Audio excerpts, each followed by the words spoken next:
Պարոն Հավինյան, կխնդրեմ դարձյալ տրանսպորտին անդրադառնանք, ասացիք տրոլեյբուսների մասին, նաև մոտավոր ժամկետ 3-ից 5 տարի, խնդրում եմ ասեք թվերով, մեզ դեռ քանի ավտոբուս է պետք եւ տրոլեյբուս, ավտոբուս այդ պարկը ամբողջությամբ լրացնելու համար, սրա համար որքան ժամանակ կպահանջվի, արդյոք եկող տարի էլի պլանավորում եք ավտոբուսներ գնել, կանգառասրահների այդ տաբլոների մասին, ինչ սկզբունքով են ընտրվել, կամ դեռ ընտրվելու են կանգառները, որտեղ դրանք կան, օրինակ մեկը Խորենացի վրա է, որից ես եմ օգտվում, ինչ սկզբունքով են դրանք ընտրվում,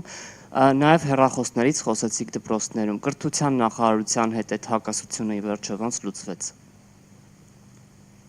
Շնորհակալություն։ Իրականում հեռախոսների սահմանափակումները եկեք արձանագրենք, նրանք տենց գիտական հենքով ապացուցված սահմանափակումներ են, որոնք որ իրականացվում են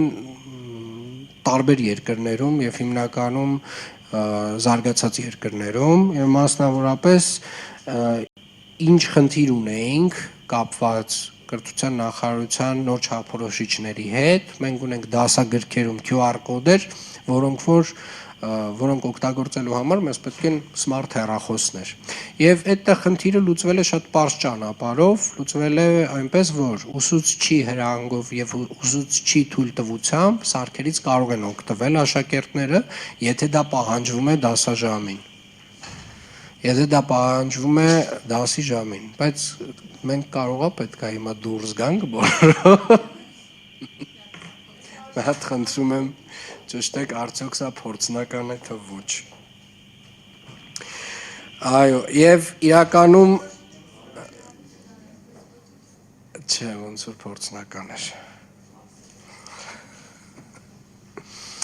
Եվ այդ խնդիրը լուծվեց հենց այդ ճանապարհով, մասնավորապես ուսուցչի հրահանգով, ուսուցչի թույլտվությամբ կարող են այդ սարքերից օգտվել։ Քանի ավտոբուս եւ տրոլեյբուս է մեզ պետք լինելու, որպեսզի համարենք մեր տրանսպորտային ոլորտի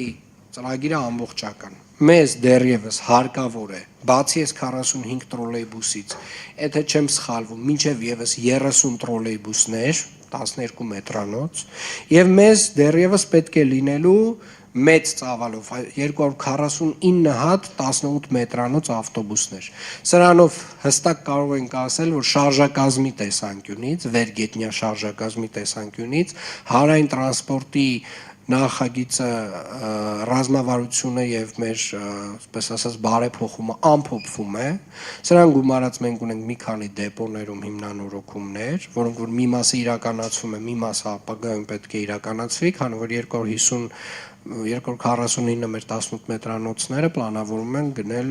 էլեկտրական եւ այստեղ որոշակի արդիականացումներ են ենթադրվում։ Սրանով կարող եմ ասել, որ ավարտին է հասցվում մեր տրանսպորտի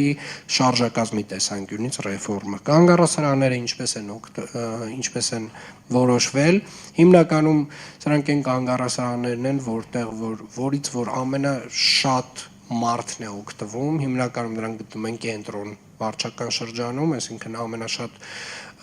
մարդկանց կուտակումները, ավտոբուսների կուտակումները, որտեղ որ ունենք, առաջնահերթությունը այդպես է որոշվում, այս պայդրությամբ մոտավորապես 40 կանգառասրահներում ունենք այս ծրագիրը իրականացված, ոնց որ թե ամբողջն պատասխանեցի։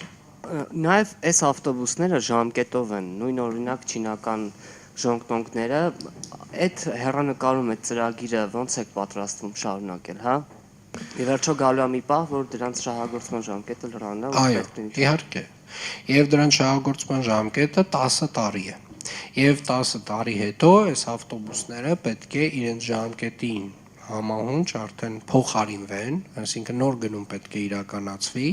եւ մեր ֆինանսական մոդելը այնպես պետք է կառուցվի, որ Երևանի քաղաքապետարանը կարողանա ճիշտ ժամկետում փոխարինել այդ ավտոբուսները։ Եվ անկեղծ եմ ասում, բոլոր այս տեսակ, իհարկե, մենք այսօր էլ տրանսպորտը սուբսիդավորում ենք եւ մեծ ծավալով ենք սուբսիդավորում, սկսել ենք նույնիսկ մետրոպոլիտենը սուբսիդավորել, Երևանի քաղաքապետարանը, չնայած որ դա պետական գույք է եւ նախկինում երբեք Երևանի քաղաքապետարանը մետրոպոլիտենը չէր սուբսիդավորում։ Այսօր Երևանի քաղաքապետարանը նաև սուբսիդավորում է մետրոպոլիտենը։ Այս խնդիրների լուծման համար շատ ավելի ֆունդամենտալ փոփոխություններ պետք է իրականացվեն ֆինանսական ապակենտրոնացման տեսանկյունից եւ մասնավորապես պետք է նոր մոդել ներդրվի, որտեղ որ եւ Երևանը եւ մեր բոլոր մնացած համայնքները պետք է ստանան հարկերից մաս հանումներ։ Եվ այդ հարկերից մաս հանումներ, այսինքն տեղական հավաքագրվող հարկերից մաս հանումների հաշվին ոչ միայն Երևանը, այլ նաև Հայաստանի Հանրապետության բոլոր մնացած համայնքները էականորեն ավելի մեծ հնարավորություն կունենան զարգացման։ Կենտրոն հեռուստաընկերություն Իզաբելլա Հովհաննիսյան, պարոն Ավինյան, դուք ասում եք, որ Աջափնյա կայարանի կառուցման այս ծրագիրը չի տապալվել, ընթացքի մեջ է, սակայն ձեր խոսքից երևաց, որ առաջիկա 5 տարում եւս մենք չենք տեսնի շինարարություն, այսինքն ձեր թիմի այս խոստումը օդում է մնում եւ առաջիկա 5 տարում էլ կայարանը չի կառուցվի, արդյոք այդպես է թե չէ, եթե այդպես չէ, հստակ ժամկետներ կան, թե շինարարությունը երբ կսկսվի եւ մի առիթով դուք ասել եք, որ ձեր նյարդերը բետոնից են, սակայն մենք տեսնում ենք, որ ավականու նիստերի ժամանակ հունից դուրս է գալիս, ձեր նյարդերը հիմա բետոնից են, թե բետոնից չեն։ Ես բացարձակապես հունից դուրս չեմ գալիս։ Ես նշեցի, որ ավականու նիստերի ժամանակ որոշ անձանց, այսպես ասած, հասկանալի լեզվով պարբերաբար ստիպված եմ, ցավոք եմ սա արձանագրում, ցավով եմ սա արձանագրում, ստիպված եմ լինում իրենց մատչելի բառամթերքով արձագանքել, որպեսզի իրանց համար հասկանալի լինի, որովհետև շատ դեպքերում, գիտեք, այդ պարոն եւ տիկին եւ այս հարգալից դիմելաձևերը ուղղակի չեն աշխատում մարդկանց վրա եւ մարդիկ տենց մոտավորապես իրենց զգում են իրենց բակում եւ իրենց տենց ընկերների հետ շփվելիս եւ մոռանում են, որ Երևանի ավականու անդամ են իրենք եւ դա որոշակի ենթադրում են որոշակի կանոնների պահպանում։ Ինչ վերաբերում է ձեր տպավորությանը, որ ես ասել եմ, որ 5 տարիների ընթացքում Աջափնյակի կայարանը չի կառուցվելու, ձեր տպավորությունը սխալ է, որովհետև երևի թե դուք ուշադիր չեք լսել ինչ եմ ես ասել։ Ես ասել եմ, որ մենք ունենք փաստացի արդեն իսկ բոլոր փորձակնությունները անցած նախագիծ, այդ նախագծի հիման վրա մենք ունենալու ենք կառավարության հատուկ որոշում, որը որ ֆիդիկ տրամաբանությամբ Աջափնյակի կայարանի կառուցման մասին է եւ առաջին հերթին մենք հայտարարելու ենք մրցույթ տեղ հսկողի ինժեներական մասով, որպեսզի վստահ լինենք, որ կառուցման գործընթացի վերաբերյալ ունենք վերահսկողություն, որովհետեւ մասնագիտական լայն փորձ կայարաններ կառուցելու մետրոյի Հայաստանի Հանրապետությունում չկա, այսինքն մեզ պետք է այդտեղ միջազգային տեղ հսկող։ Եվ հաջորդ իսկ տարի ամենայն հավանականությամբ հայտարարվելու է կառուցման մրցույթ, ես ասացի, որ մոտավորապես 3-4 տարի հետո դեռևս Աջափնյակի կայարանը կառուցման ընթացքում է լինելու։ Ես չեմ ասել, որ չի կառուցվում, ես ուղղակի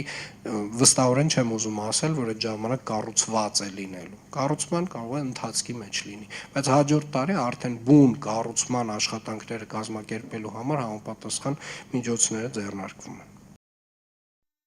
Հավանիչ տեսանյութը եւ բաժանորդագրվիչ նորությունները բաց չթողնելու համար։